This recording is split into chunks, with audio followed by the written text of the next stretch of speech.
Excuse me, sweetheart, may you Rolling come in here for a 3, second? 2, Did you 1. check this prop list? No? Okay, well, the beauty is in the details, sweetheart. Desire. Excuse me, I'm talking, give me 1 second. Without the details, the story wouldn't matter. May you please go back through? Thank you so much. Rolling. Oh, rolling. What the? Why nobody told me nothing? Welcome back to Life of Desire. I'm your host, Desire Jones, and you're tuned in to season 2. Now, put your seatbelts on because you're in for a wild ride. Make sure you come back, like, comment, and subscribe to the channel so you get notified for new postings. Rob, will you take us to commercial?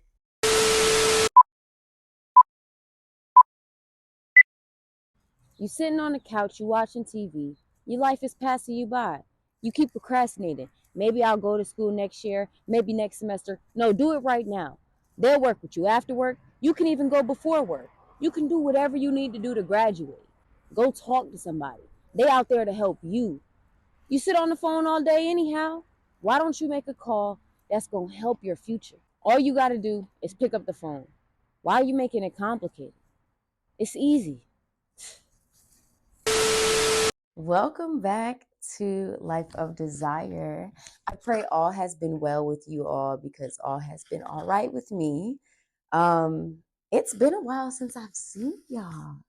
If you're new here, make sure you check out last season of Life of Desire because we had some good footage, some good videos, but season 2 is definitely going to be exciting. I'm excited for what I have to share with you all. But the purpose of this episode is to cover what was Q1 like? What were we doing the last couple of months? So, what have I been doing? Well, first off, let's start back at like September, October timeframe. So, I went to New York because I wanted to go to Yale's visitor day. Okay, wait, let me even back up from there. So, I decided that I was going to stop being fearful and pursue my dream of acting at any capacity that I could. And I want to be a professional actor, right? So I was like, I'm going to stop being scary and I'm just going to do all of the things to get me into the rooms, all of the things that feel uncomfortable. And I'm going to pray about it and I'm just going to continue to go where Allah guides me. So I go to New York and my aunt is in New York City. She's in the city. And I go to Yale's visitor day and I'm like, wow, this school just is amazing. The faculty are really dope and the students are super cool. They got to share their stories, but in addition to the students who are actually on the campus currently, I got to meet a lot of cool individuals that were also pursuing the same thing. One who I keep in touch with, and another one who I ended up running into while I was auditioning, which was so freaking cool. Anyway, I went to Visitors Day, and then I was like, I gotta lock in. I don't even have my monologues memorized yet. I am behind the ball. And that was like September, October-ish. So I was like, I gotta get it together. I gotta get it together. It's real now. It's about time to submit applications and start preparing for auditions. Like I knew that I wanted to go to grad school at the beginning of the year, like February, March, because I had this really intense dream where God was telling me that's what he wanted me to do. And I was like, yes, sir. So I knew I wanted to go a while ago and I was taking advice and talking to other actors and just, doing all of the things, getting my headshots done, just putting in the work and taking the journey to get there. So, anyway, my aunt ended up recommending me to a monologue coach, and God bless her because my monologue coach was actually amazing. So I already knew what piece I wanted to do as far as my contemporary piece because my aunt, as you can see, she was a crucial part of this journey for me. But she recommended a piece, and I read the entire play in like an hour, and I read it again, and I was like, yeah, this is the one. This play is hilarious, and I'm gonna do it because I'm hilarious. So I chose a different part than the part my aunt did because she auditioned with this piece before and she did her thing. Okay. But I was like, I want to do something a little different and out of my comfort zone. So the character that I chose was raunchy. I gave her an accent. I said she was from the Bronx, the Boogie Down Bronx to be exact. Like it was just so much that I got to bring to that character. So that was my contemporary piece. And then as far as a classical piece, I've never done theater. So I was like, the most classic piece I know is Macbeth. And I learned Macbeth my 10th grade year and I was obsessed with it.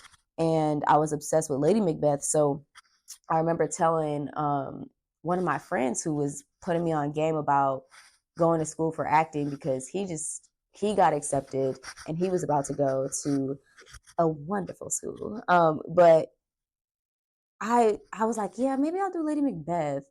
And then I couldn't find anything in Macbeth for Lady that was powerful enough for me to do as a monologue for auditions. So my friend sent me a bunch of pieces and I was going through those and I was like, I'm just not connecting with any of these specific pieces from these plays. So I hit up my monologue coach and we're going back and forth about different classical pieces. And finally, she gives me a good one. And she gives me a good couple, honestly. It was really hard choosing the second piece because they say to come with two pieces, but to also have two pieces in your back pocket. So the first piece that I chose, or I was like, this is going to be one of those ones, was a whimsical, powerful creature. Because the character wasn't human, right? So I was like, okay, I want to be able to bring something to life again. But my monologue coach had a really good idea of creating a piece that showed movement. And because I am a dancer, she was like, this will be the perfect opportunity to showcase who you're auditioning for that not only can I act, but I can dance. Hello? What's not clicking? What's not clicking, Steven? Anyway, um, so I was like, yeah, you're right, let's do it. So she suggested that piece, and I was 100% on board. And I was trying to memorize it. Yeah, I was having such a tough time memorizing it because I only knew that one Shakespeare piece, and I didn't really know the cadence in which Shakespeare spoke or how his plays were done. So, okay, I'll get to that part. Um, Another piece that she recommended to me was it's like a character that really had to get it out the mud, and I was like, yeah, I can resonate with that as somebody who has had to get it out the mud. Yeah, I feel like I can play her very well. And it was also that the character was powerful in the way that she spoke, and you could just see the way I imagine, because I've never seen this play, right? I've just read it, and I was just like, it just feels like you could see if she was irritated with you. She was gonna speak her mind. She was gonna speak her piece, okay? But she's also just a girl, and I was like, same sis. I'm just a girl too. So anyway, I had my two classical pieces, my one contemporary piece, and then my aunt recommended another contemporary piece. And honestly, shout out to my aunt again because chef's kiss on the pieces that she chooses for me. So I was like, yeah, let's do that. Um, it was a drama, so I got to really be intense and showcase emotion and be serious, you know. So that was really fun. But anyway, the next thing that I needed outside of my monologues were recommendation letters. And I already had my faculty recommendation as like a professional recommendation. And I had, um, what's the word I'm thinking of? Professor. I had a professor recommendation already. the last recommendation that I needed was a director. And I was like, okay, I could use my monologue coach because she's an actress and actor, and she's seen me in the works of it and seeing, how I came to her versus how we ended. So this could be good. But I was like, nah, bro, like I gotta be in a play. Like I have to have somebody advocate for me. Is like, yeah, Desire was in a play. And she was in my play. And she was able to take notes and et cetera, et cetera. So the day I came home from New York, I was like, we gotta lock in.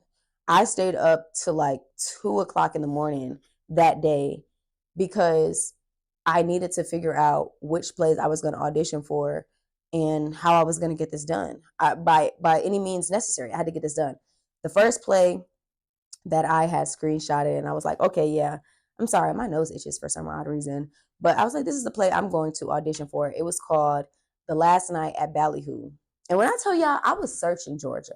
I was going from North Georgia to South Georgia, east to west. I was looking at every last theater known to man in Atlanta. Okay.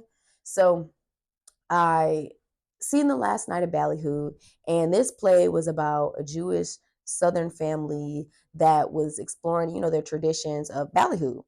Now, I know Black Jewish people, so the Jewish part I wasn't too worried about, right? And I'm like, maybe they could cast me.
role of Delilah will also be played by Sir Brinsley Kent.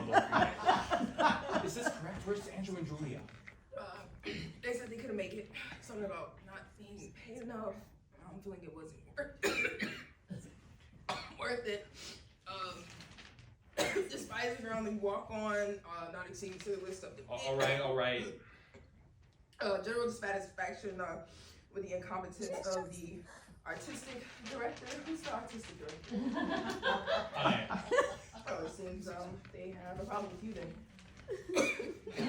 Okay, so that was just like a preface of what she was doing. Okay, she was so great. And then I got to do my little 1-2-1-2. If you don't follow me on IG, you should. But my IG is at desire.j, so spelled DZYRE.j. I have my footage of like when I was auditioning and some of that, what that looks like on there. So be sure to check that out. But as the auditions kept going, she asked us to both audition for the same thing, which was this character who was sick. So she asked my friend to do something, and then she asked me to read for a different character, but to act sick. So at that moment, I knew it was either going to be me or it was going to be my friend. And I knew my friend did a, like, she ate that up, okay? She left no crumbs. So I was like, yeah, she gonna get that.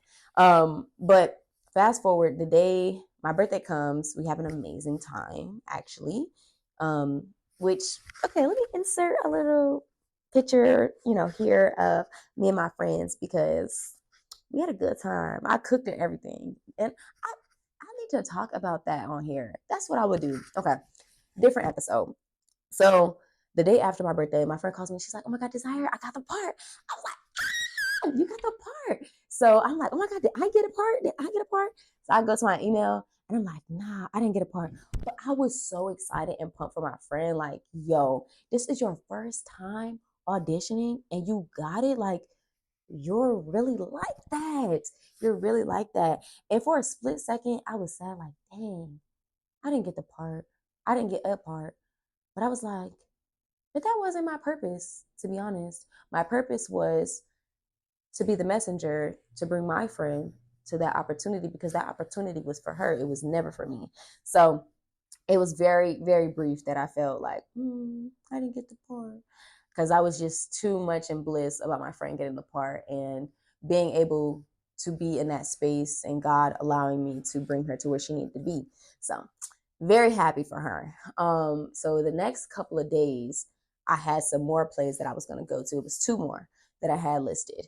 One, it was all the way out north, like the other ones, but I was having such a bad day that day. I couldn't drive all the way out there. Like I was livid about something. And I was like, girl, I'm not driving. There's no way. There's no way. So the next play was in Conyers and it was called The Laughing Stock. Clearly, I have a thing for comedy. What can I say?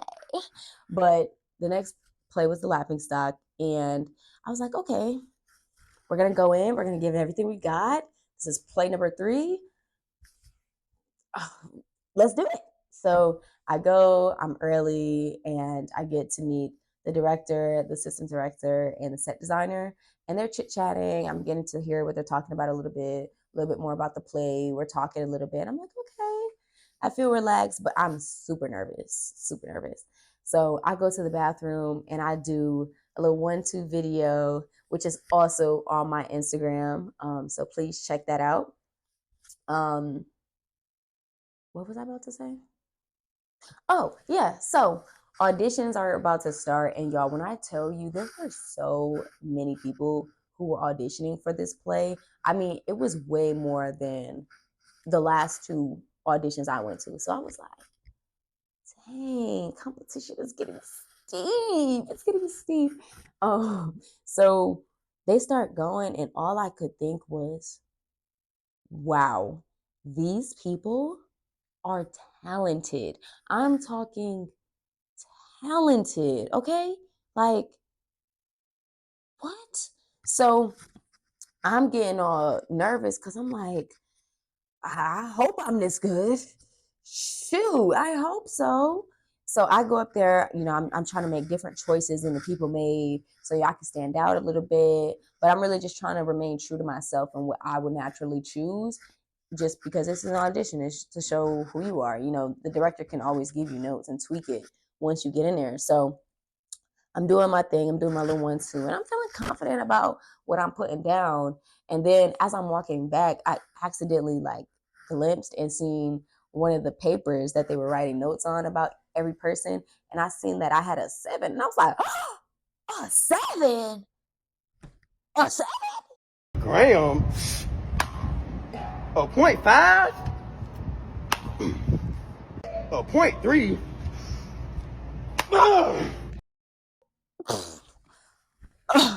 I was like, goodness gracious, oh brother, what a 7. Completely put a stake in my heart, a stake in my chest. And I was just like, wow, a 7. But I was like, Desire, don't get too worked. This is me in my head to myself. Don't get too worked up, Desire. Maybe it's a strong 7. Maybe it's a really good 7. And they really want you 7, Trying to encourage myself. And I was like, yeah, you're right. Maybe it was, yeah, maybe it was a good 7. Maybe, yeah, you're right. Yeah, okay. So hyping myself back up, and then I get back into the groove of things. And then this girl goes, her name is Macy. Shout out to Macy. I love her. She does this part for Mary. She makes this choice where I was like, bro, everybody can just go home now because she has the part. She has the part. I don't even know why I bothered to come. Actually, she's just that good. So I tried my one last time, and I was doing this. I was reading for this intern, and I was like, yeah, I'm gonna do something they ain't never seen before. I'm gonna go out the box with this one. I do something out the box. They wasn't expecting it. They laughing. My director, she's such a cute lady. She's laughing. I'm like, oh yeah, she like that. Yeah. So the auditions finish, they wrap up. I'm super shy, super nervous this time. I'm not really trying to talk to all these talented people. I'm like, I'm just go home. But before I go home, I go to talk to the director because for these auditions, there were 2 days and then there was a callback. I've never seen that with the other 2 auditions. It was just you would get an email if you made it or not. There were no callbacks. So I'm like, this is intense. So I'm like, I gotta talk to the director to let her know, baby, I'll be back tomorrow. I'll be back. Don't worry. I'll if you didn't see enough, I will show my face and be present as present can be. Okay. So I'm talking to her and I'm like, yeah, I'm gonna be here tomorrow. And she was like, baby, I just want to tell you, don't tell nobody I said this. But even if you're not able to make it tomorrow, I was gonna invite you back to callbacks anyway. I was like, you like me like that. I said you was really you, you, stop playing. Stop playing. So once she said that, I knew I had the part. I knew the part was mine. I wasn't sure which part, but I knew it was mine. So I come back the next day. I'm going crazy. I'm doing the biggest thing ever. Like, if I thought I had talent, you would have put me on America's Got. Okay? Okay? Do you hear what I'm saying? I was doing my biggest one. So anyway, callbacks come. I get a call back. And at this point, I was there auditions 3 days. So first day, second day, callback day. And then I got the email and it was like, yeah, girl, you got casted or whatever. And I was like, period. So then I was in a play. Third time's a charm. And now I had motion. So this was like late November. Um, rehearsals weren't supposed to start till like December, and I needed to have my things submitted, my recommendation at least, because the rest of my application was already submitted. I wish my nose would stop itching, but the rest of my application was already submitted, and I just needed my last recommendation to be submitted. And it could, they weren't pressed for what time your recommendation needed to be in. It just needed to be in before auditions. So I was trying to get things wrapped up before the new year. So I was like, okay, well, at least we'll have a couple rehearsals under our belts before I have to go to audition before she can write me a letter of rec. So everybody who was in the last show, so I learned that this theater, a lot of people come back and perform there. So it's like a group, right? A group that performs together, they stay together, one love type of thing. So they all know each other already. I was just a newbie, and there were some other people who were also newbies, but for the most part, they all worked together before. So there was a musical show, like a Christmas show that was going on, and they all had caught COVID. Crazy, crazy. But rehearsals got pushed back to the new year. So I asked my director if she would be willing to write me a letter of recommendation. And she was like, of course, I will write you a letter of recommendation. So she writes me one. Then it's all about preparing for auditions. And I'm smiling because that was such a great time for me. It was such a great time. So January came. It's the new year. I had one audition that was virtual. That went well, but it was my very first one, so I was a little nervous. And I was in my room, but my aunt, she gave me like a motivational speech, and I was like, okay.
I just want to say, fuck New York City.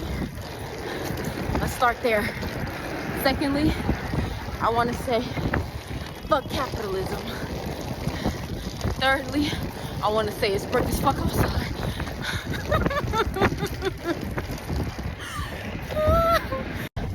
Today, I'm living the life of a poor man.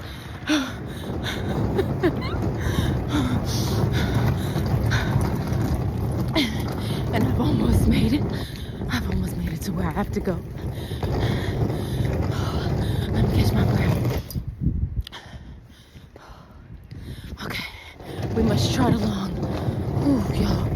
So many times. Yeah.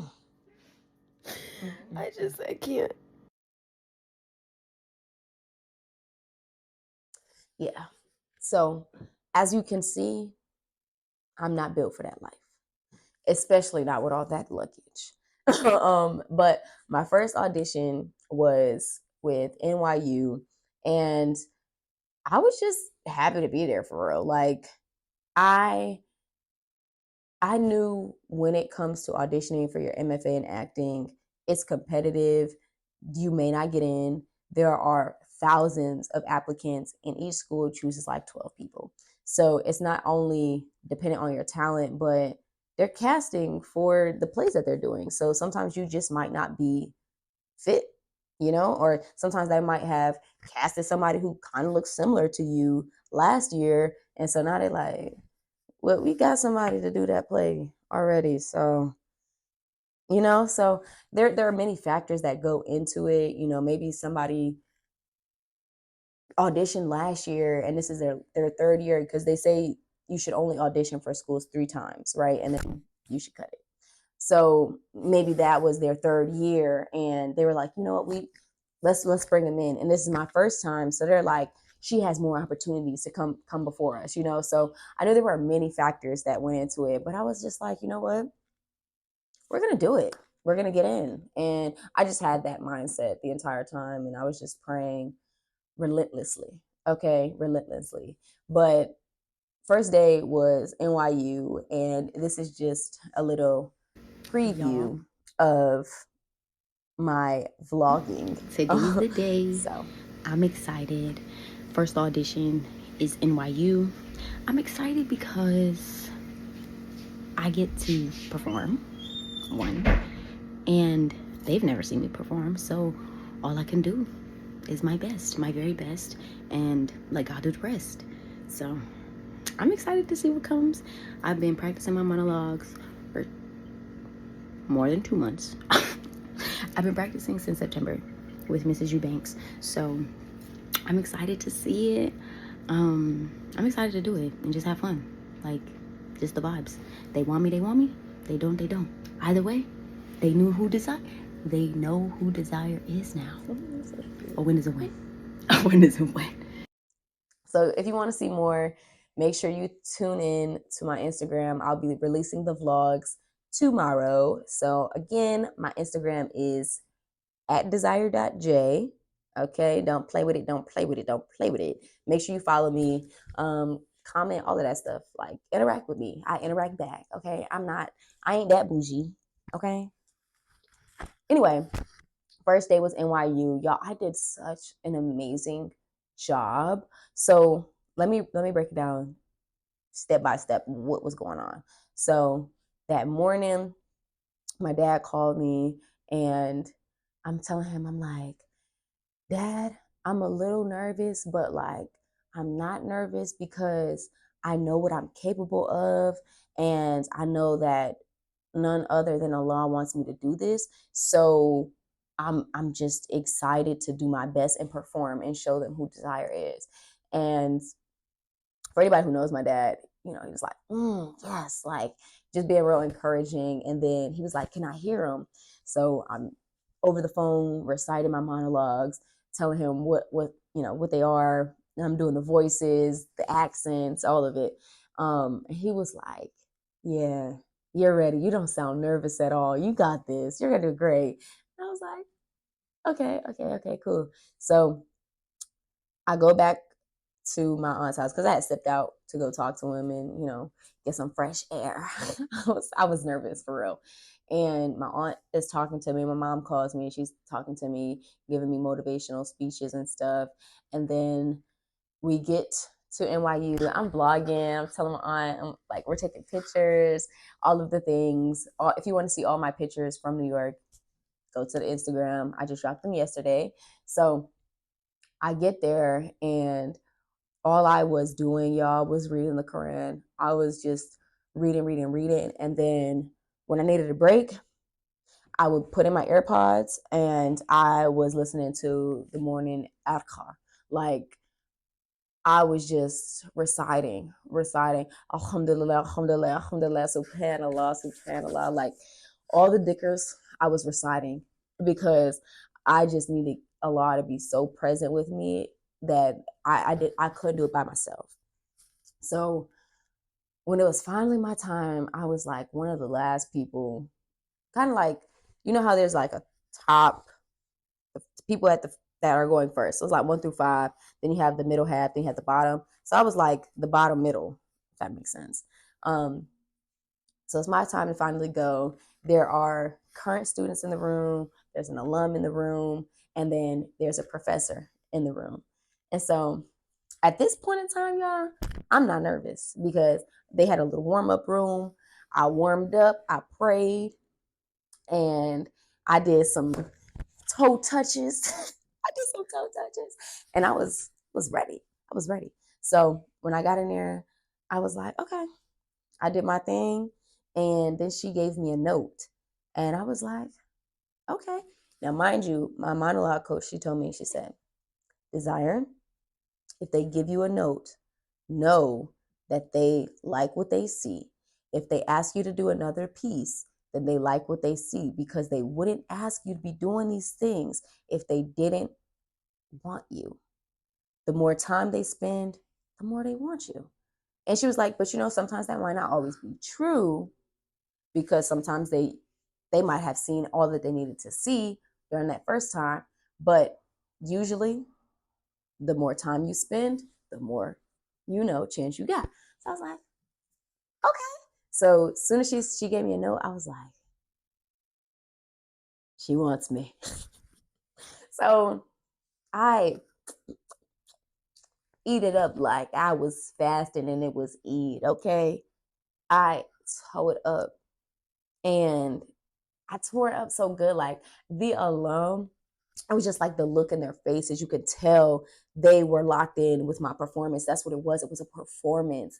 And I just brought so much joy and light into the room. And it was just like, wow. And even the people outside of the room. So once I finished my first audition and I left, there's a student who's guiding you through. He was like, girl, I don't know what you did in there, but that was impressive. Like we were all like, oh my gosh, oh my gosh. So I was just like, okay, cool. So I got a call back.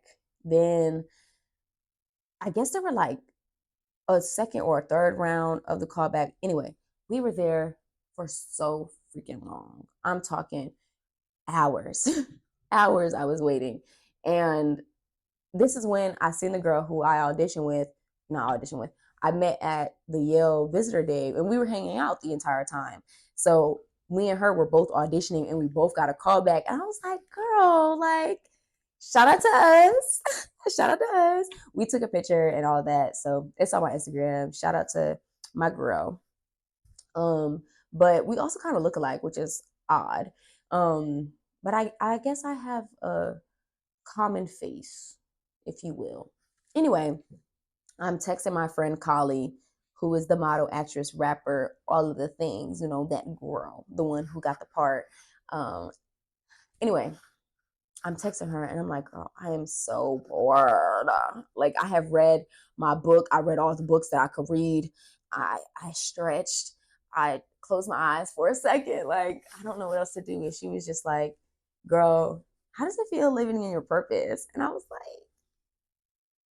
stop it. So as soon as I told her I was bored, I got called, and I was telling my aunt the same thing because she was waiting for me. She came to all of my auditions with me, and they were like, I was like, so who do I get to see? He was like, you actually are going to go in front of the chair. And I was like, oh, okay. So I go in the warm-up room. I'm in there for just like a couple seconds. It felt like it was not long, like the first time I was in there, because the first time I was in there it was like 5 minutes, but this time it felt like 2 seconds. So I came in there. Now, y'all, I had on this two-piece. It was like a brown two-piece, and I forgot that I would need a bra on with it, because one of the motions I do is like this upward flinging of my arms, and my shirt would rise. So it was like, you need something under there. Luckily, I had a scarf that, because it was cold, New York, January, had a scarf. So I wrapped it around my I wrapped it around myself as if it was a brawl. So I do my first piece, and then I come in and do my second piece, and my scarf starts falling, and it throws me off a little bit, because the next part I was about to do was about, I was literally about to flash them.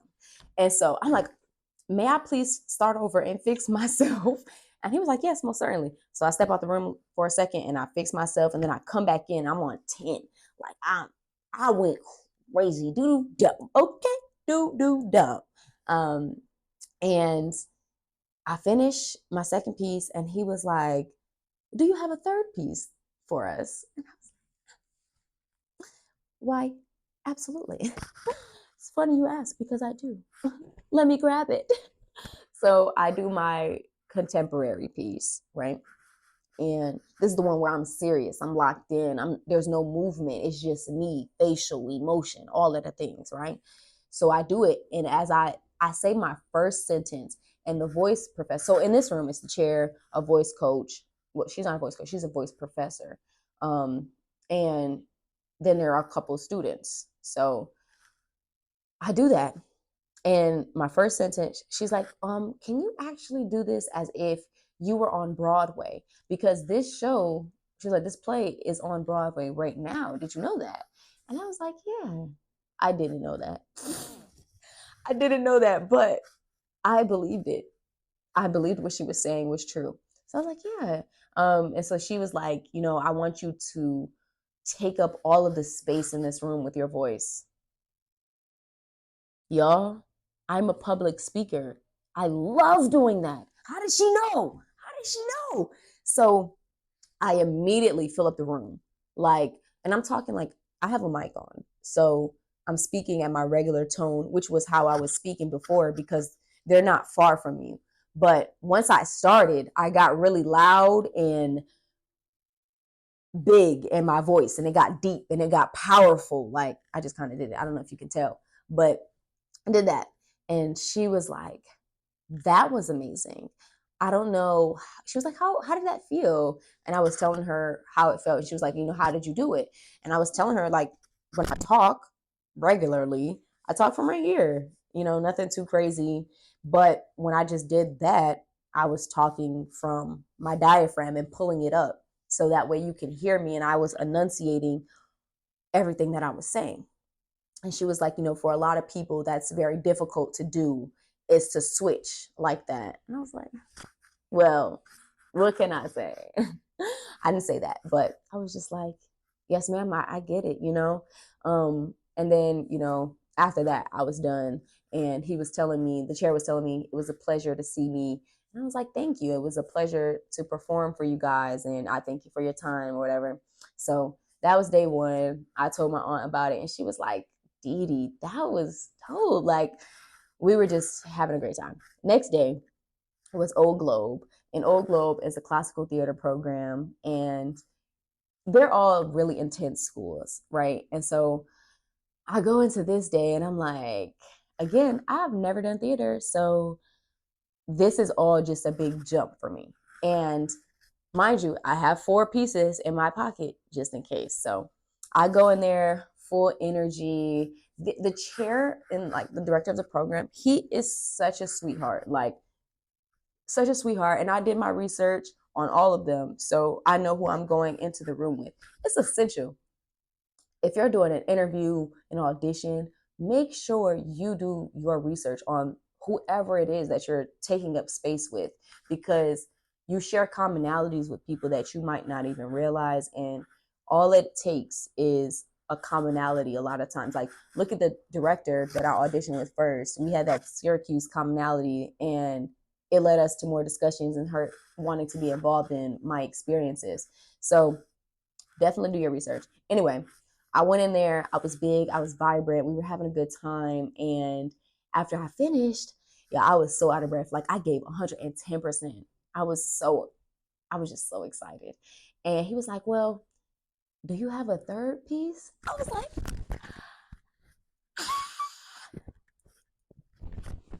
like, I'm so happy you asked. I was like, I'm so happy you asked. And the reason I say that is because with the other schools, if they ask me for a third piece, my third piece is most likely going to be my contemporary piece. But with this school, it was going to be my classical piece because that's what this school specializes in, is in classical theater, Shakespeare.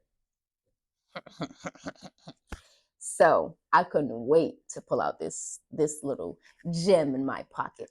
So I tell them what I'm doing, and they're like, "Oh, okay, let's see it." So I do it. I do such a great job. I have my interview afterwards and just telling him about myself. And we're talking about some of our commonalities. And he was just like, it was a pleasure watching you perform. That was amazing. And for you to have never done this before, you did a really great job. And I was like, thank you. I greatly appreciate you. And best of luck with the rest of auditions. Like, thank you so much for taking the time with me.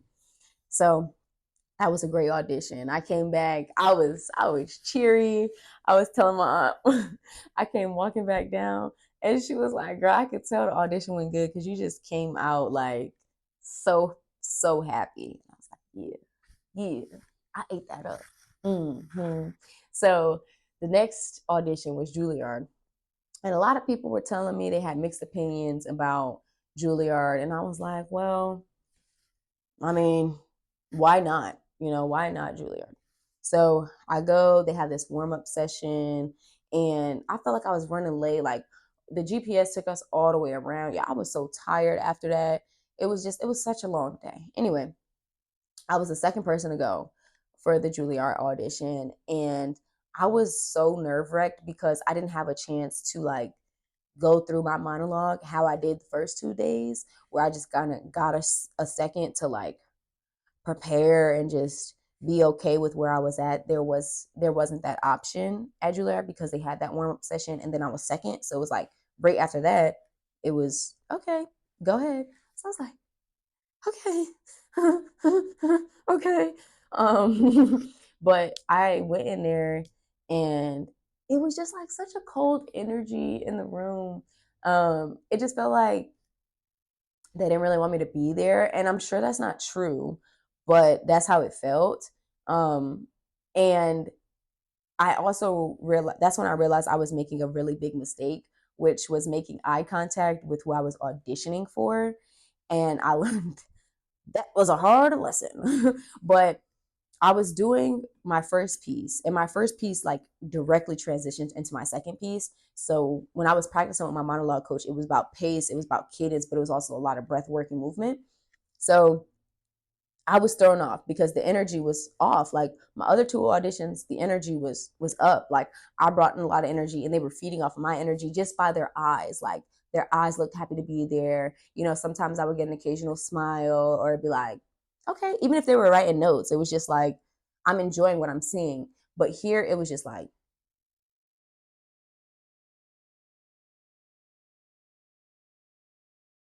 I don't know if you can tell the difference, but yeah. So after that first piece, I do something crazy and then I come back in. And when I came back in, I was like, I don't care how they feel about this. This is my time. And I came back in and I went on 10. So I feel like the first piece that I gave was like a 7.5. And the second piece that I gave was a 10. Um, and so after that, I just kind of walked out the room and I knew I wasn't getting a call back. I was like, yeah, that was cool. Okay, cool. Yeah. All right. And I told my aunt about the experience because she was right across the street. So after that, because at Juilliard, you have to wait for every single last person to go, and then they post a list on the wall. And so with Juilliard and Yale, you know immediately if you got into the school. And the other schools, you have to wait until March, April to know. Okay. So I go to the coffee shop across the street, and I'm telling my aunt, I'm like, I'm not gonna get a call back. And she was like, Dee, why? Like, why do you think that? And I was like, it was not a good audition. Like, I felt it. Like, I just know this, they don't want me. And she was, we were just talking and stuff. And yeah, yeah, I knew. So I go back. They don't post the list for another like 20 minutes or so, but they post the list. I did not make the list, but one of the guys I was talking to earlier, he made the list. So shout out to him. If he made it, big ups to you. Congratulations. Super proud of you because he was putting the work in, y'all. Okay. He been active since like 2015. So big shout out to him. But the next day was the last day and it was Yale. Um, I was excited, but I was also like over auditioning at this point because it's been back to back to back. And the Juilliard audition like really threw a wrench in my program. I was just like, dang, talk about humbling. They humbled me, okay? Humbled to say the least. So I pull up to Yale and they give us a spiel that says, like, we can't accept everybody. So just know that even if we don't accept you, life still goes on and you're still going to be an actor. You're still going to have opportunities come to you and you're still going to be great in life. This doesn't dictate whether you will or will not succeed. She was just amazing. And it was the chair of the department giving her spiel and then all of the faculty who were observing auditions. So after that, they sent us to a room. I got to have my time, warm up a little bit, do a couple stretches, read the Quran, and then pray. That was my routine. And I didn't get to do that at Juilliard, so I just felt like anyway. I was the first one this time. A little nerve wracked, but I was hyping myself up in the mirror. Again, I have all these videos on my IG, so make sure you check them out. But I went in there, y'all, and I gave everything else that I could give and just did my best because at the end of the day, it wasn't about getting into school. It wasn't about getting into school for me. It was just like, I want them to know who Desire Jones is. And I want you to think that girl has talent. And even if I don't get in this year, hopefully I do, like who wouldn't want to get into grad school? I was just like, as long as they know who I am, as long as I did my very best, then I have to give God the rest because that was all I could do. I could only do my best. You feel me? So I put it all on the floor. Everything I had, I gave. And I took the note that Juilliard gave me. They didn't have to say it, but I took it, was to not look at them when I was auditioning. So I picked places in the room to look at. And occasionally, I could see him through my peripheral and he was smiling a little bit, but I was just feeding off of my own energy because I was making things up. I was playing with my imagination and it was honestly a lot of fun. And I was just enjoying it. Anyway, after I did my first two pieces, he was like, I really enjoyed that, Desire. Thank you. I'm thinking, okay, that's it. He was like, do you have a third piece? Do I have a third piece? What would you like to hear? What would you like to hear, sir? Because I can do anything. I can do anything. And he was like, let's do contemporary. So I pull out my contemporary piece and I do my biggest one with it. I took the lesson that the vocal professor gave at NYU to be big and loud, but still stern with my cadence and my speech and enunciation. So I did it specifically like that. And I did a great job. I'm talking great chef's kiss, okay? And he was like, it was a pleasure watching you, Desire. Thank you so much. So right then and there, I knew that even if I didn't get a call back, I was okay because one, I did my biggest one, but two, like I really took everything that I had, every last breath, all of my energy, and I left it all on the floor. Okay. But fast forward, I go back in the room, and the person who was next after me was another Black girl. And she was in there for a minute, y'all. She was doing her biggest one. Okay. But like I said before, Yale lets you know if you get a call back after everybody finishes. So everybody finished and we're all in the room. And then they hung up the sheet on the wall. And lo and behold, my girl who auditioned after me, she was the one that got a call back. So big shout out to her, girl. I hope you got accepted. Like, I really hope that you are one of this year's class, because I just know she was doing her big one. She was such a sweet person. Like, you could just tell her personality gave everything that it needed to give. And so I wish you the best, baby. But outside of that, in my professional life, I was outside of that, in my professional life, I am heavily involved in diversity, equity, and inclusion committees. One being the African Ancestry Business Resource Group. So if you're not sure what a business resource group is, it's basically a community where people who share the same type of identities go and make community and have fun together. So I got selected to be on the leadership committee, and I also got selected to be the Black History Month chair. So as the chair, I had to put on 3 different events: community service event, a professional development event, and a social event. And with this, I did have 2 leads underneath me. One lead, he was focused on community service, and my other lead, she was focused on the professional development event. So we pretty much had to come up with a vision on what Black History Month was going to look like. Now, our national theme, so there's a local chapters of the African Ancestry BRGs, and then there's a national chapter for the AABRG. That's the acronym. So our national theme was Black artistry, celebrating the past, the future, and the present, something of that sort. Don't quote me, but we had to come up with our own local theme. So I came up with the acronym CULTURE, which stands for Celebrating Unique Legacies, Trailblazers, Resilience, and Empowerment. And I felt like that really put everything into perspective as to what we were doing.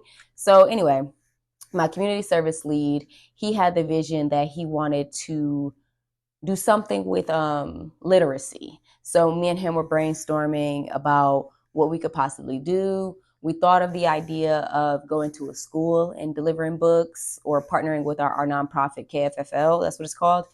And we were like, schools are a bit hectic right now, so maybe not a school. And we were like, well, what about a library? So I put him in charge of finding the contacts for KFFL and the contact to help us with the library connection, seeing if there was anybody else in the firm who has done what we have done already, so we don't have to start from scratch. So while he was working on that, I started working with my professional development lead, and I had the vision to work with a local HBCU and do some type of event with them, whether that was resume building, brand building, something. I was like, we are surrounded by so many HBCUs here in Atlanta. It would behoove us if we didn't go to one of these locations. So I told her to reach out to one of our talent acquisitions leads, because I met her before doing recruiting events, and I knew she was in charge of the Southeastern region, I believe. So I was like, yeah, reach out to her, see what we could find out, and let's think on what exactly we could do at the school. So my professional development lead, she came back to me, and lo and behold, y'all, the talent and acquisitions rep, she already had a date, she had a time, she had a location, and she was already in the works with one of the organizations on Morehouse's campus. And I was like, this is perfect. What do they want from us? And she told me that they wanted to do a real life scenario. I was like, bet. I had this idea in my head that we could bring generative AI to them, but I didn't know in which way I wanted to do it necessarily. So my idea that I was pitching to different professionals was, can someone point me to some type of material or resource where we have a case study on how the firm utilizes Gen AI? Because everybody's going to market with generative AI. Like, if you're not using AI, then you're behind, right? So I wanted to know if somebody had a case study already doing that. Nobody was seeing my vision, y'all. I mean, nobody. I was having conversations with directors, partners, managers, and they were like, I don't know about the time frame of doing this. Like, I don't know. And I was like, so I had some more resources that I remembered to reach out to, one being another representation of like my group, but she was like also on the TA side. So I asked her like, hey, do you know anybody, or do you know any tools that I could use that we could just pull from so I don't have to make something from scratch? Because I can, but I just don't want to. So she put me in contact with another team. They were our advisory data team. And I was like, okay, I don't know, but okay. So we start talking. I'm telling them my idea. I'm like, the kids want a real life scenario. So I want to show them how KPMG utilizes generative AI, but I want them to use Gen AI to solve some type of problem. That's what I want to do. And they were like, okay, we can do that. They were like, we are actually the team who creates these case studies that you are referring to anyway. And I was like, look at that. Look at God. This couldn't have been more aligned. Okay. So they were like, we'll get this to you at the end of January. So you see how it's been a buildup of things since last year to this year. So we got that out the way. They finally finished the case end of January, pitched it to us, and the case that they came up with was they would use three or four companies. I don't remember. I think it might have been four, but the students can pick from four companies, and we had their 10K reports. And so the students were going to use generative AI to prompt it, and the version of generative AI that they were going to use was ChatGPT. So they were going to prompt ChatGPT to go through the 10K reports to find some solutions to the problems that we proposed and pitch it to us afterwards, right? So that was chef's kiss, because as a business major, so we were at Morehouse's business school, as a business major, knowing what a 10K report is, how it influences the company, how it influences the people investing in the company, that is really important. So I'm like, okay, this is real life stuff. The students are going to love this. And even if they don't love it, at least they get to get some type of skill out of this, because we taught them some techniques and some prompts that we use here at the firm that help us sort through reports and etc. Just using ChatGPT, like pulling files and getting what you want from the AI, and also figuring out if it's lying to you, because that's another thing you have to look out for. But anyway, it was a 10 out of 10. The students loved it. I had to leave early because at this time I was still in rehearsals. Now, mind you, my mic cut off. So I don't know if I said that through all of this, I was also in a play. So it was like, or maybe I'll say that in a couple minutes. But if I didn't, as this is all going on, I am fully in a play at this point. So I had to leave early and go to rehearsal, but my team, they did their biggest. They did their biggest one. The students loved it. They gave great feedback. So I felt like our idea truly came to life, and the students, will be willing to have us back. I was focused on our social event. So I thought, what better way